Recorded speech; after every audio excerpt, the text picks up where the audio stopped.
Thank you, and good evening, everyone joining us both virtually and here in person at the Town Hall. Thanks for taking time this evening to learn more about the State Road 332 and 96 sub-area study. For those in the room, there is a sign-in pad on that back table. If you don't mind signing in before you leave, you don't have to get up and do it now. And just as an FYI, we will take questions and answers at the end of the meeting, so we can do both, take any questions from folks here in the room as well as anyone that is attending virtually as well. Oh, geez. I hit the wrong arrow. I used the mouse.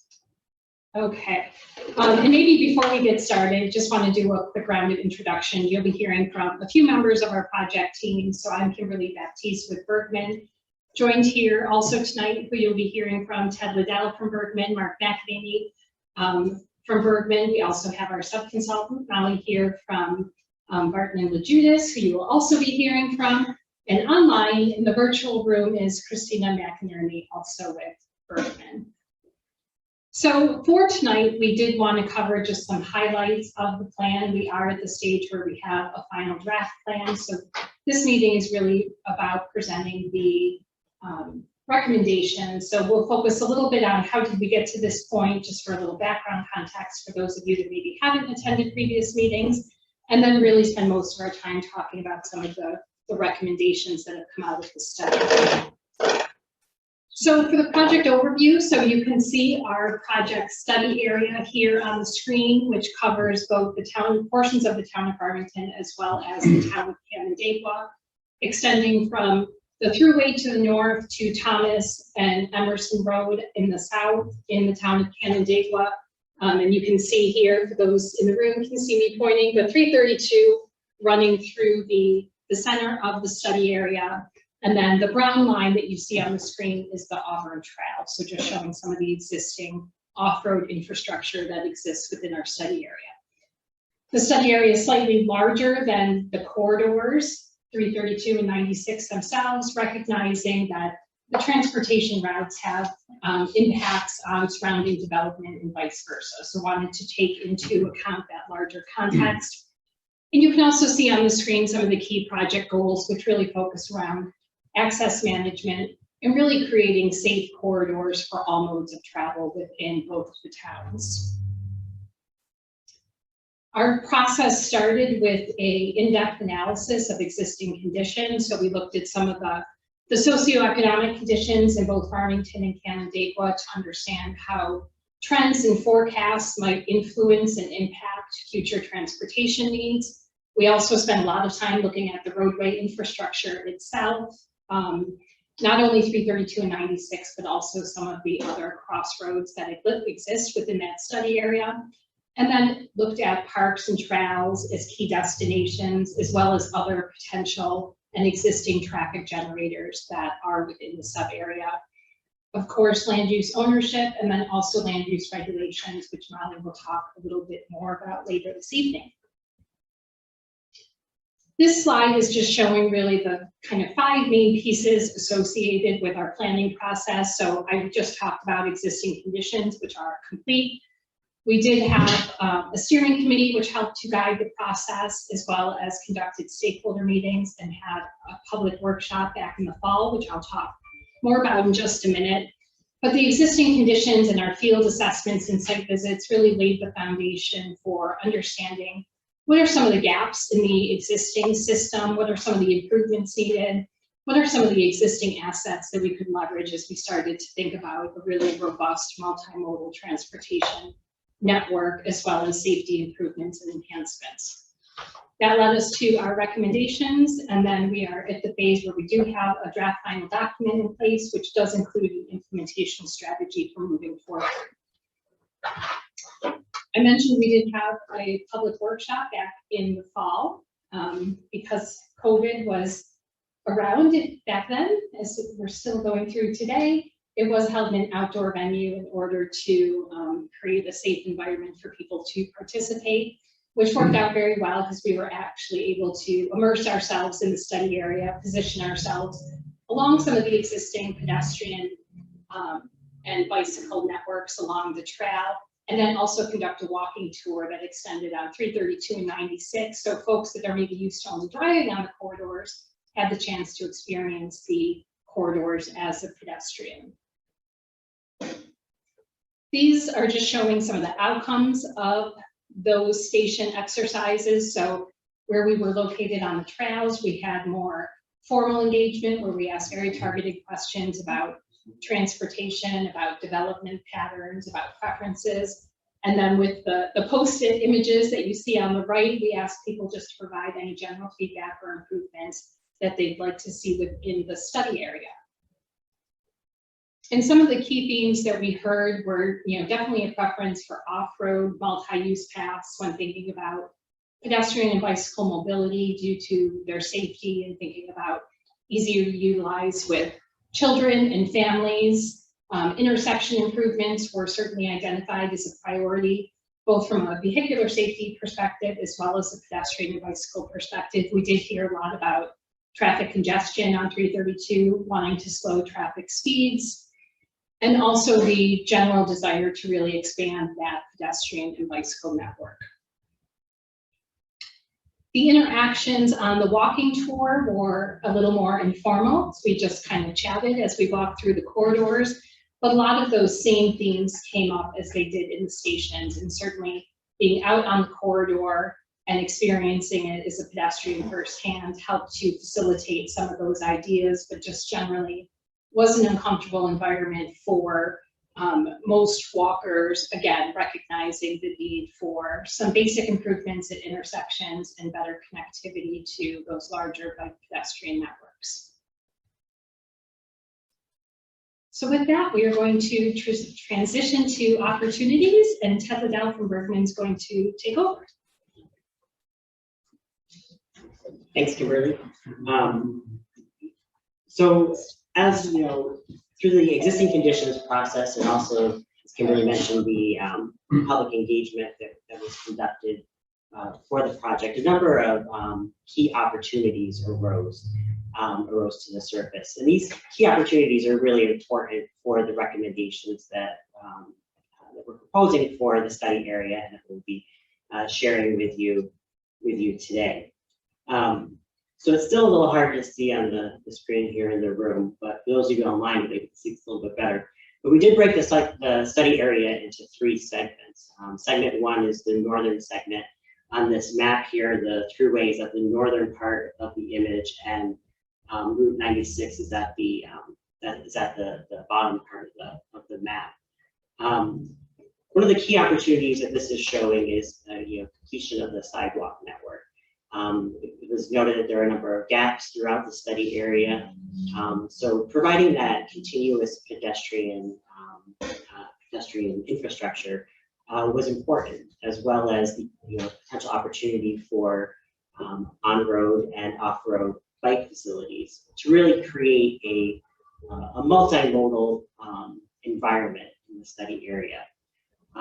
Intersections were noted as the opportunity for improvements, for enhanced crosswalks. Are there ways to help shorten those crossings, make them feel safer for pedestrians, provide more visual prominence to pedestrians, to vehicles that are traveling through the corridor. And with all these enhancements, with the sidewalks, bike lanes, multimodal facilities, is there a way to make them aesthetically pleasing, make them welcoming, make them feel comfortable for users? Some other opportunities that came up were on the 332 and 96 corridor, looking at access management between all of the businesses that are located there, as well as potential for some regulatory adjustments, looking at locations of building footprints. Are they closer to the road, parking in the back? That help to change the atmosphere of the corridor moving forward. Segment 2 was just south of County Road 41, and at the bottom of the map here is Canandaigua Farmington Townline Road. The green line that's bisecting the map is the Auburn Trail. The majority of this is the recently completed section that was done in just the past couple of years. So the real opportunities here focus on, connecting to that asset. Again, enhancing, completing that sidewalk network and head bike facilities to connect to the trail and also connect to the neighborhoods and parks that are surrounding the facility. And on 332, looking at expanding the existing sidewalk that's there today. In this segment, there's a 5-foot sidewalk that potentially be expanded to 10 to 12 feet to be a multi-use facility and to help create loops throughout the segment for multi-modes of transportation. And again, intersection improvements in this area. Segment 3 is just south of Townline Road and north of Thomas Road, and the opportunities here are to expand upon that. Again, that Auburn Trail, the multi-modal facility going down Brickyard Road towards Thomas Road, connecting to some existing and enhancing some existing head bike infrastructure that is there today. And again, looking at those connections to creating strong connections to neighboring neighborhoods and communities in this segment. So all of this information, as Kimberly mentioned, and as I mentioned, is helps with inform the corridor recommendations, which really can be categorized into these categories: roadway improvements and intersection improvements, pedestrian and bicycle connections, access management, and land use and regulations. So to kick off the recommendations, I'm going to turn it over to Mark, who's going to talk about the roadway improvements. Thanks, Ted. Good evening, everyone. So we have an implementation plan that is the product of the study, and it makes recommendations for roadway improvements, intersection upgrades, and also bicycle and pedestrian connectivity enhancements. I'm just going to toggle through those and share the ideas that came out of the study. On the Route 332 corridor, a lot of our thought was, is there an opportunity to translate some of the pavement area that currently is devoted to vehicular traffic and devoted to another form of transportation, the bicycle, pedestrian realm or green space. So we have some ideas where we take the current roadway configuration, we keep the same number of travel lanes, but we take a little bit of width out of each of the lanes, still have safe travel lanes, a little bit tighter. Those narrower travel lanes in and of themselves can promote some lower speeds, a little bit of traffic count, and then convert that pavement width back over to the bicycle lanes. So these graphics basically show the existing corridor with 12-foot travel lanes, a 14-foot center turn lane down the corridor, and 5-foot shoulders. And on the lower proposed condition, we have 11-foot lanes, and the shoulders can be increased to 8.5 feet, which would create a pretty nice buffer for bicyclists going along. It's a busy roadway that would give a buffer offset plus an adequate bike trail on the roadway itself. Make sure I do these keys right. State Route 96, a similar application. Can we convert any of the existing pavement width to another mode? And we have 36 feet devoted to the 3 travel lanes today with 5-foot shoulders. We could capture 3 feet, making each travel lane 11-foot wide.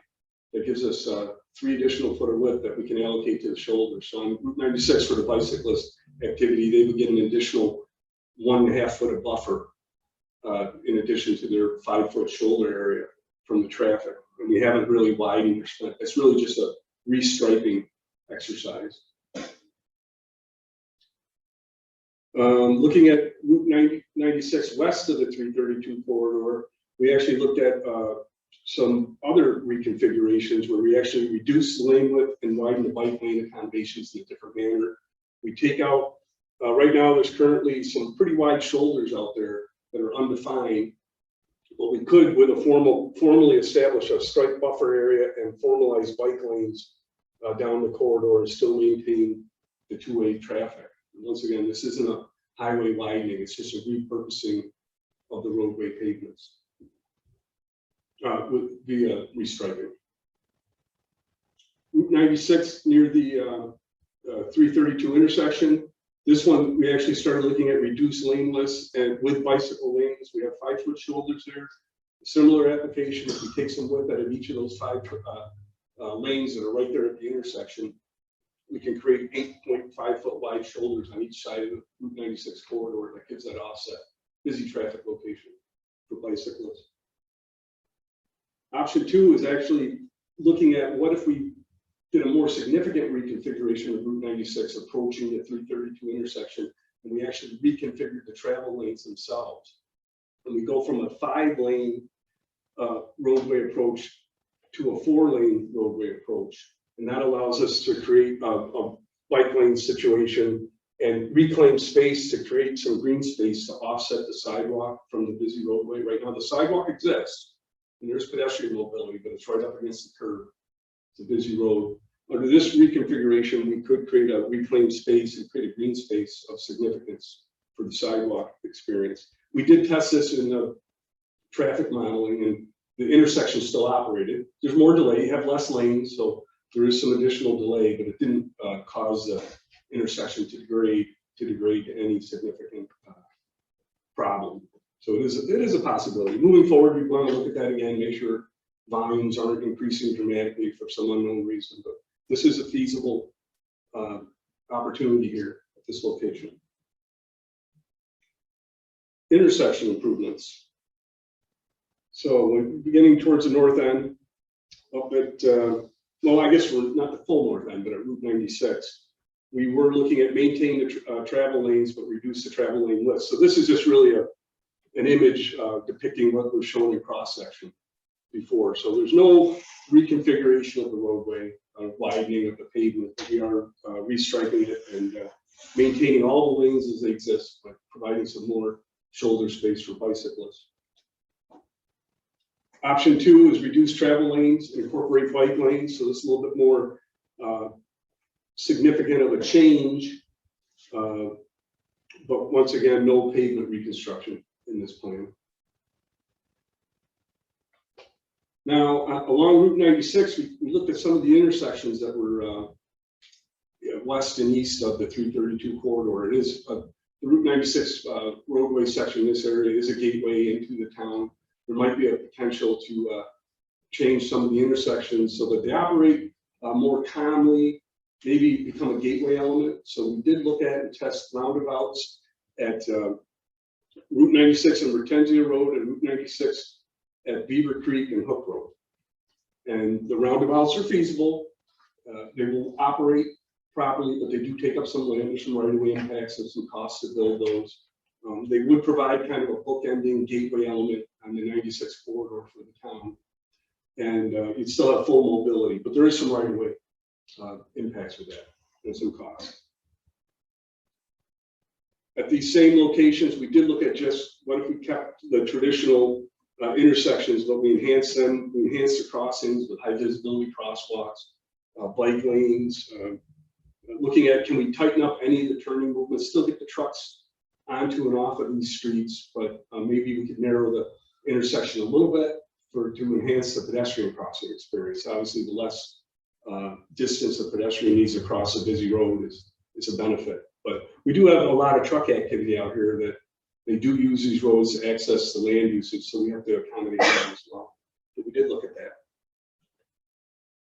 And then the third option was looking at, it's a little tough to see the difference, but the potential to insert some bump outs, it's more of a physical narrowing of the roadway right at the intersection to enhance that crossing experience as I just defined.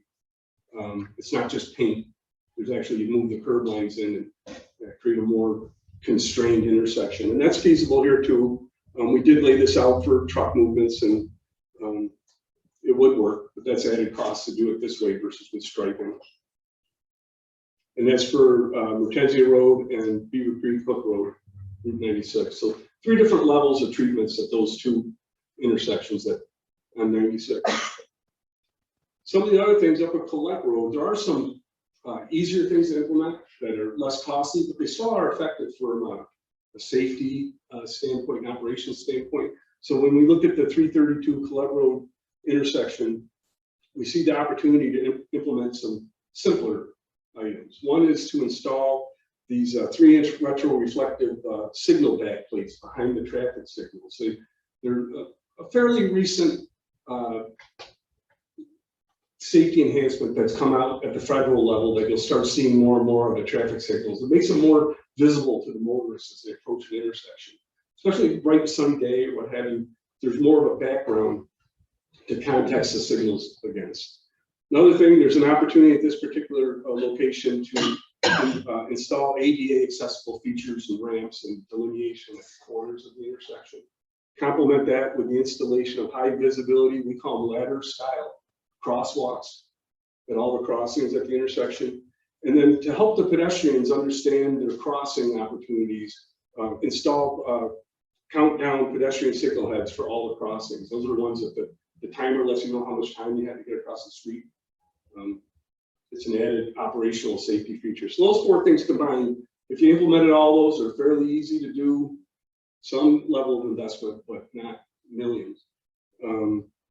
We upgrade that intersection. A very similar opportunity at 332 and County Route 41. We're looking at the signal back plates, new signal heads. There is, or the ADA features, the high visibility crosswalks, and the countdown pedestrian signal heads. Those were all the things that we mentioned up at Colette.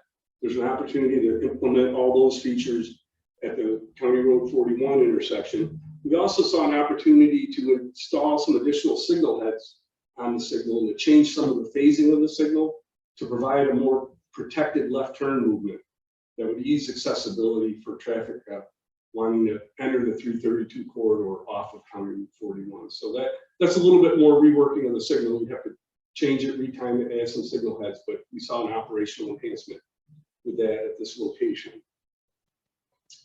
Route 332 and Townline Road, the same features that we had mentioned up at Colette Road. The signal backplates, ADA feature upgrades, high visibility ladder style crosswalks, and the installation of countdown pedestrian signal heads. And there's an opportunity here also for Auburn Trail, the Auburn Trail connectivity in this location is a future consideration. Pedestrian and bicycle connections. Ted had given a good overview of the 3 segments of the study area, and there's a lot of up and down the 332 corridor for bike and pedestrian movement, but there's also a lot of east-west connectivity into the neighborhoods, into the commercial land uses, and up and down the existing side roads that intersect the corridor. Now I'm not going to try to explain this, but this is our assessment of the Auburn Trail is in green, and the future Auburn Trail considerations in dark green. The 332 opportunities is the orange, that's the length of the study area corridor of 332, and then the blue areas are more the east-west opportunities for the side roads that we saw for bike ped connectivity. A lot of it exists, but a lot of it doesn't. So there's opportunities to make these more cohesive and continuous than exist today. Fill in the gaps and make these continuous routes along these corridors. So along the 332 corridor, we looked at some pretty significant ideas.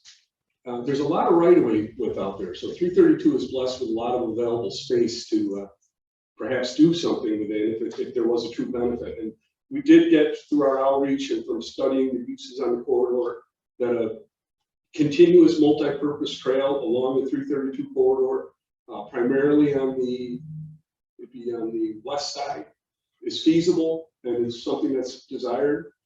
There's a few different ways to implement that. And when I say multi-use, there are some segments of trail out there right now that might be 8 to 10 feet wide. We're looking at a 12-foot wide multi-use trail system that allows pedestrians to be walking and bicyclists to comfortably bypass around them. You're not on a constrained path. So it's more safe and more accommodating for more users, different types of users at the same time. And because there's available space out here, that's something that's very feasible. So we looked at the left graphic here is basically a continuous trail, 12-foot wide trail down the west side of the 332 corridor, pretty much a linear trail parallel to the roadway. The introduction of additional street trees and landscaping We do have to be cognizant of the speed limits out there. So even though we really like vegetation and trees, there's a clear zone setback of about 32 feet from the edge of travel way of the roadway where we can plant a tree. Anything inside of that, the tree becomes a hazard to a wayward motorist leaving the road. So our study accounted for that. It's very feasible. And in addition to this linear corridor, this continuous linear corridor down 332, there are numerous east-west connections into the commercial areas, the intersecting side roads, the neighborhoods that are accounted for in the plan and in the cost estimates that we developed. Now, a more significant option would be option 2, which is basically the same idea, a 12-foot trail down the 332 corridor with all these east-west connectivity enhancements, including additional connections to the Auburn Trail system. But this alignment, instead of being linear, more along the path that you see out there today, this would be more of a serpentine trail experience that has some significant fill brought in to create interesting landforms and some landscaping to functionally and visually separate the trail more significantly from the roadway and the motorists that exists today. It would still function the same way, but it is a different experience and different landforms, a different visual experience. Once again, that landform would be more of a wildflower buffer with pollinator plantings. It wouldn't be large trees because it'd be too close to the highway, but there's an opportunity to do that. I think I'm going to turn it over to Molly to touch on some future access management considerations. Thanks, Molly. Thanks, sir. So, that was a lot of what the report talks about in terms of sort of public realm improvements, or the things that, opportunities that exist within the actual streetscape and right of way. And clearly a big piece that plays into that is the land use component and development that happens on private property up, directly abutting these streets and the various uses that are served and accessible by the streets. So primary component of this clearly being access management and how you accommodate vehicular traffic and demand, but also create that balance that we talked about with multimodal connectivity, bicycle, pedestrian opportunities. So there's kind of a series of recommendations that speak a little bit more to policy or regulations that exist within the town. And the first is kind of a no-brainer, but there's right now in the major thoroughfare overlay district within the town of Farmington, there's a minimum driveway spacing standard that's based on peak hour trips. And this, we've heard from a lot of our conversations and past experience within the community. It's not a broken tool. It's worked very well. It's served a lot of the developments well since it's been implemented. So we just wanted for food for thought to include in this. Continue that application, but there are also alternative approaches. So as maybe development pressures increase or other sort of considerations come up down the line, looking at another approach, kind of like what Town of Victor utilizes, which is based on posted speed limits. So neither one of these right or wrong. It's sort of what fits the context. So recommendation is to continue as you are now and sort of reevaluate as needed moving forward. The second recommendation with access has to deal with the actual physical driveways and their location and placement and potential conflict points for vehicular traffic as well as bicycles and pedestrians. A big piece of this, what we've talked about here is this recommendation is to promote the connection of parking lots on the private side as well as potentially secondary access roadways behind. So again, I know it's going to be difficult to see in the graphic, but both the MTOD district talks about conceptual access roads that could go behind some of these uses or off of the major thoroughfare, which would give connectivity through parking lots. So instead of having to, this is my one destination, I pull into this parking lot, and then if I want to go somewhere else, I got to pull out, I got to go over here, and you have a lot of curb cuts right next to each other. You can start to reduce that, create cross-access opportunities, which opens up joint parking, shared parking opportunities, and really starts to lessen some of the unnecessary traffic, I guess I'd say, on the major thoroughfare. It also has the added benefit of increasing appeal and level of comfort to pedestrians and bicyclists. The fewer driveway aprons you walk over on your trip, the better. A second piece of that focuses more specifically to the pedestrian connectivity and bicyclist connectivity within actual site developments. So while there might be, as was talked about, existing on-street sidewalks and things, and opportunities to connect them in the future, creating specific requirements as part of either the MTOD district within Farmington or the mixed use overlay district in Canandaigua that speaks specifically to creating connections from existing sidewalks or new sidewalks that might be put in with development along the streetscape into the various developments that bring you right to your destination. And think about that as everyone becomes a pedestrian once your car's parked. You're out of your car, you're still making your way to your destination. So how can we facilitate through these regulations some better connectivity so you're not really jumping through traffic as well in your parking areas? Another piece, and this is really kind of a general recommendation related to the other two, but bringing in some consistency between the towns, both, it doesn't have to be the same tool. There's some great things that exist in Farmington's MTOD and Canandaigua's MUO district. So, in this case, borrowing and extending some of those access management principles from the MTOD and bringing those into Canandaigua can help further support the purpose of the mixed-use overlay district by creating access management strategies that balance ped and bicycle connectivity internal to the site, across sites, and create a more consistent land use pattern, fill in some of those gaps and things as future development occurs. This image again is just sort of an example of what happens when you create that cross access and secondary access roadways either in front of or behind buildings, as opposed to individual access points for each use. The land use regulations themselves, these start to get a little specific, but these, again, follow the same principles. One of our first two recommendations here, again, deal with the major districts that exist along the corridor in Canandaigua and Farmington. So right now, Canandaigua's mixed-use overlay district, which applicable to this area, has an existing front setback requirement of 150 feet. So in this image here, the existing structure is actually about 200 feet set back from the roadway. And you can see, as we talked about, some cumulative traffic calming measures. If you bring buildings closer to the street, or you create a little bit more of a visual cue instead of sort of having this free and clear pass as a motorist, you start to narrow your field of view. You feel a little bit more like you've entered somewhere and you're a little more aware of what's going on, triggers to hopefully bring down that speed a little bit. So by reducing the minimum front setback requirement to something closer, 40, somewhere between 40, 75 feet, whatever becomes appropriate, balancing some of the other things that Mark mentioned, like the clear zone requirement, if that's applicable in some places, that minimum allows for that opportunity for development to happen closer to the street. And again, that's just a minimum. Doesn't mean it has to happen, but it opens up the opportunity. The second piece here is modifying allowable building heights. In this case, it's a reverse. It's a maximum requirement.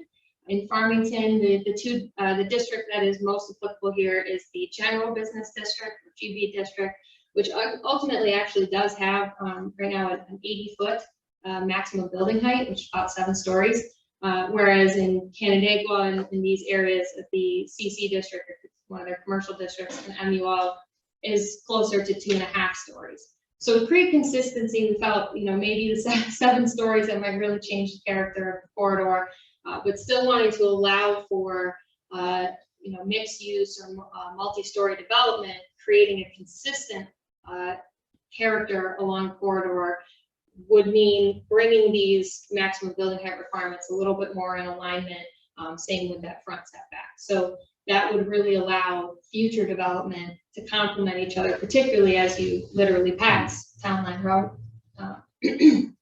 Another set of recommendations specifically looking at parking regulations and requirements. As Kimberly kind of went through, you saw some of the input previously from the public. There was, sort of a desire to reduce the presence or dominant feel of parking along the corridor where possible, to not have that be sort of the first thing, the front yard experience.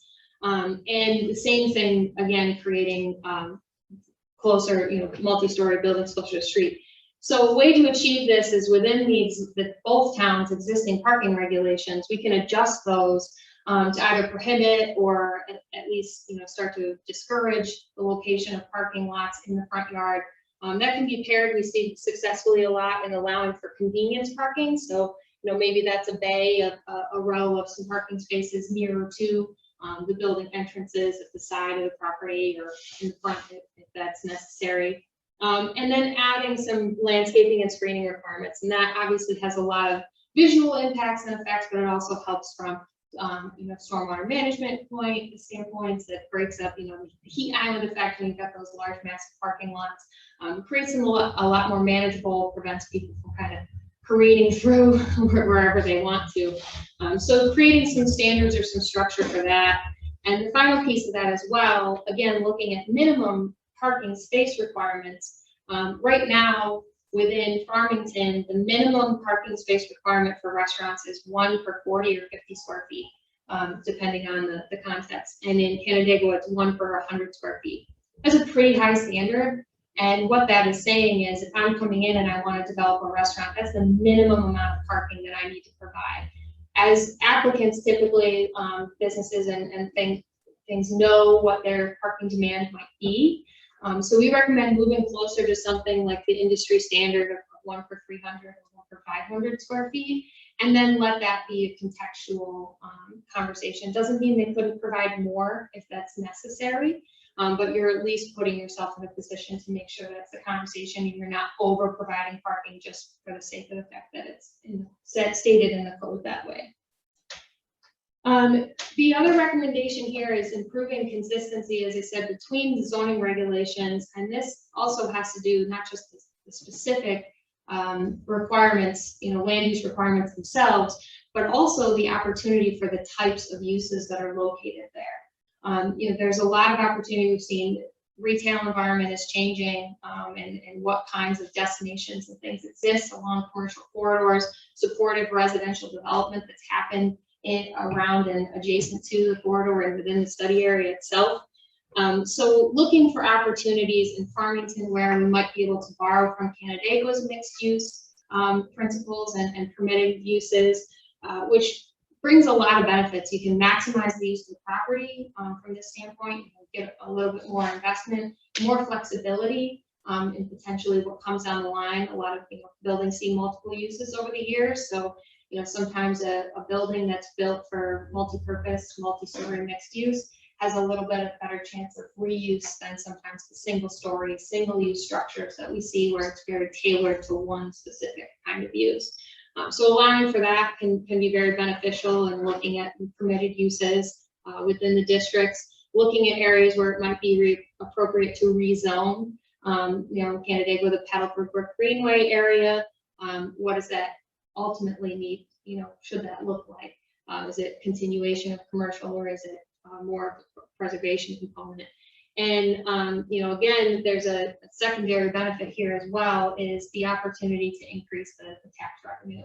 Again, there's more that comes from a multi-story mixed use opportunity, a few more out parcels on site. When you reduce that setback, create that opportunity, than a single use on one property. And the final recommendation, kind of wrapping this up, is a continuation of the keep on keeping on with the good tools you have.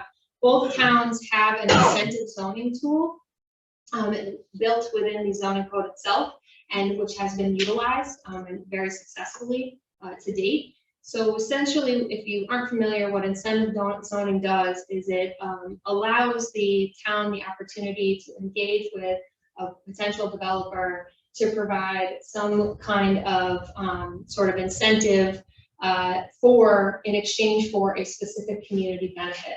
provided from that developer. So, it could be, these are predefined and you can see them right in the code if you were to go look at them now. Potentially you could get a density bonus, maybe, a few more homes into the development that's proposed if you give something else from the predefined benefits list, for example, that's on the right here. So, in Farmington, this has been done successfully in previous residential developments, bringing about some of those extensions of the Auburn Trail and developing more parkland. So our recommendation is to specifically add to this already great list of benefits and amenities that can be discussed and included in incentive zoning, but add specific provisions for multimodal connections, non-motorist connections, maybe some more of those design-based pieces that we've talked about, cross-access easements, shared parking, all of those things that may not specifically be laid out in the code today, but this would give you an opportunity to work that through when the opportunity occurs in the future. That's it. It's not like it. Okay, we've been talking to you for a long time, so this is the end. Just a couple more slides, and then we can take any comments or questions. That's a lot of recommendations. So we have pulled it together in the draft report into what we call the implementation table that really synthesizes and summarizes those key recommendations, identifies potential funding sources, identifies planning level cost estimates to help both towns as they start to think about implementing all of these recommendations, which will take many years in order to implement. So just want to reiterate, it's not expected that everything you just heard is going to be instantaneous, right? There's a lot of dollars associated with those recommendations, and a lot of time will be needed in order to facilitate all of those. But there have been a series of short-term priorities that have been identified that both towns will continue to keep on their radar, and as potential funding mechanisms come into play and are identified, they will be able to tie back to this plan and help to facilitate implementation of some of these short-term priorities, which do focus on some of the key intersections that Mark walked through and some of the what we call lower hanging fruit improvements that are opportunities at those intersections, looking for key opportunities for pedestrian and bicycle improvements, coordinating potentially with partners such as the Department of Transportation for improvements along 332, also looking at opportunities for improvements along Route 96. And then that focus on, expanding on that already great off-road sidewalk and pedestrian infrastructure that exists within the study area. And that bottom box, and I won't read it all or ask anyone to read it all at this point, but there are a number of priority sidewalks that have been identified that are the town is already looking at potential funding resources in order to help advance. And this is just a list of some of those funding sources, that come up at different times throughout the year. Some at the federal level, some at the state level, some that cover different elements of what was discussed this evening. True infrastructure improvements versus more of those off-road pedestrian and bicycle improvements. And that is it.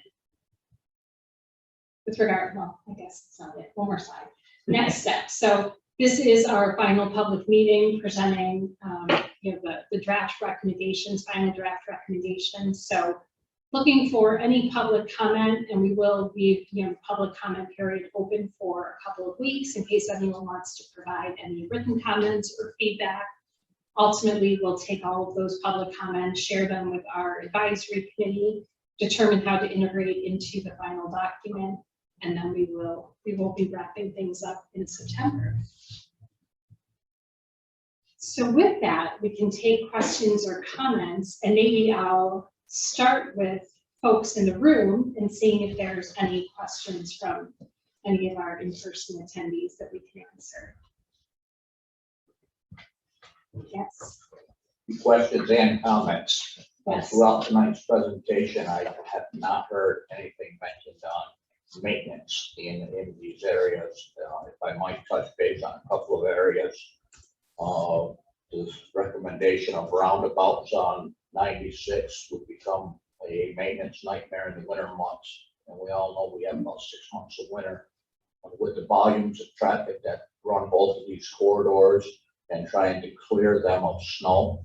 I speak from a highway superintendent's vantage point. I have to send an extra truck out there, and it takes a substantial amount of time to adequately clean one of them, which you would not be granted that time in that corridor. Just a recommendation there. A follow-up secondary on that, where we talked about the intersection of Beaver Creek, if you will, at 96. We talked about the concrete bump outs. I feel we are creating a hazard there because when a snowplow in that 6-month period here in New York, when a snowplow approaches that with the wing and whatnot, that snowplow has to pull out to get out and around that, thus putting a snowplow in a very precarious position with oncoming cars, as well as trying to make the corner onto those roadways. And yet another, we were talking about the bushes and things along 332. I'm charged with mowing that and maintaining that along there, and I see that becoming quite a horrendous job with additional bushes and stuff along there to try to maintain that green space. One other point, right now we have a 10-foot sidewalk in a segment of that where bicycles and pedestrians are in fact meeting and getting by one another. To me, the proposal of adding 12-foot sidewalks, we're kind of moving away from the point of meeting that corridor off and turning it into a concrete corridor. Duly noted. We've been working, I've been working for 40 years with local officials, and a lot of times if you make a decision to change a corridor, it does increase maintenance as the issue. And I won't deny, we worked with the town of Roundacoit in establishing a roundabout corridor that has 4 roundabouts in a row. And it did change your plowing operations, and they had to plan for it. I'm not saying it wasn't more effort, but it was a manageable effort. And that town loves their roundabouts, and they're able to plow them. Now, that doesn't mean it wasn't more effort to plow them, but so it's a town decision. You know, if the gateway benefit and the traffic calming benefit, and actually sometimes it's a traffic operational benefit. If all those benefits are of high value, you might spend more effort and monies on plowing and maintenance. But I'm not going to deny it's a trickier plowing operation. It becomes a more hazardous scenario with the volume traffic. I like the roundabouts in the appropriate place. We got a roundabout out on 41 and County Road 8. We designed it. I realize you folks designed roundabouts. No, We have that was 2 of them in town that I feel are in an appropriate place with the high-speed volume traffic there. They will save lives, and they are manageable for plowing and cleaning. It's just my point on these on 96. With the volume of traffic there, the time is not there to maintain them and clean them. Good. Personal. No, some of these ideas would definitely add maintenance. There's no doubt about it. But and with that, hazard.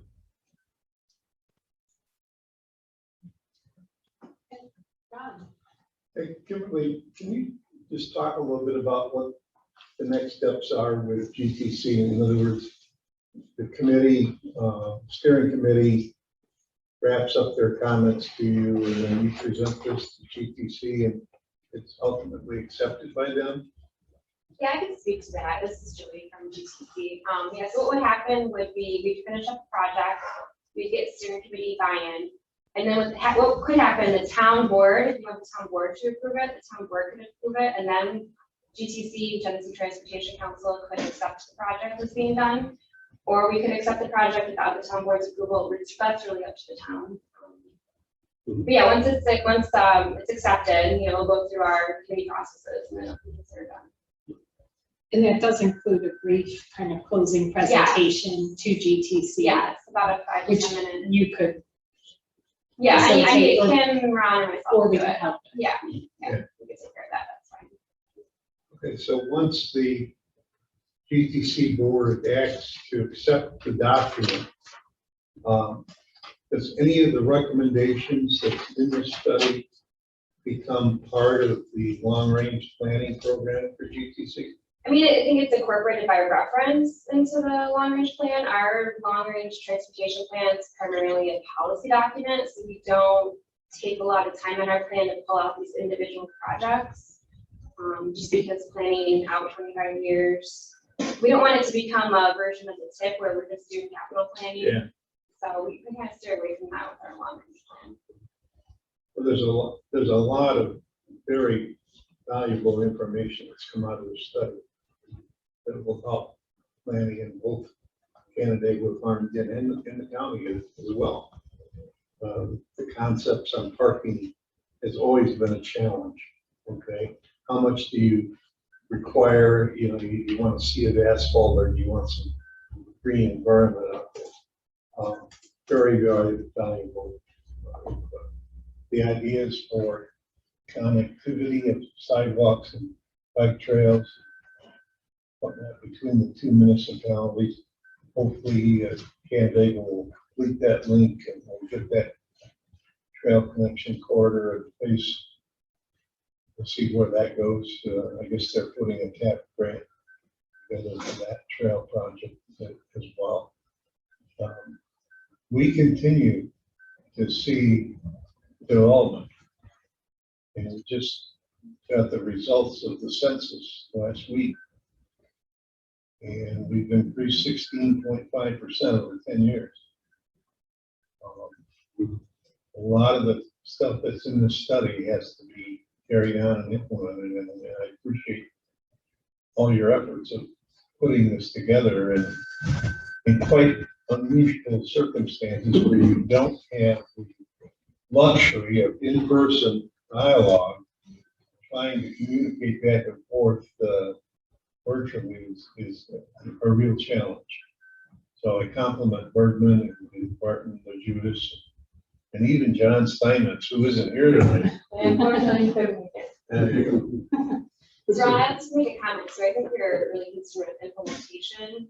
And I will say, we do have a lot of federal funding and state funding, and if you have a plan in place, it really elevates your chance of getting that capital funding. I mean, for the state and the federal government is very unlikely to give you money unless you thought it through, have a plan in place. So just having this plan for the community, I think, positions you guys really well And, to get those competitive funding. and the ideas in this report have been vetted with like New York State DOT, so they're reasonable to them. They might not be their first priority, but they've seen these ideas in this plan, so that's very helpful Well, and moving forward. I know that, you know, we mentioned low-hanging fruit. Some of the development pieces, the zoning pieces like parking, that can be, you know, a real near-term piece where it's just amendments to the code to make that happen, and that can be led by the town, and you, either independently or working with Canandaigua. Yeah.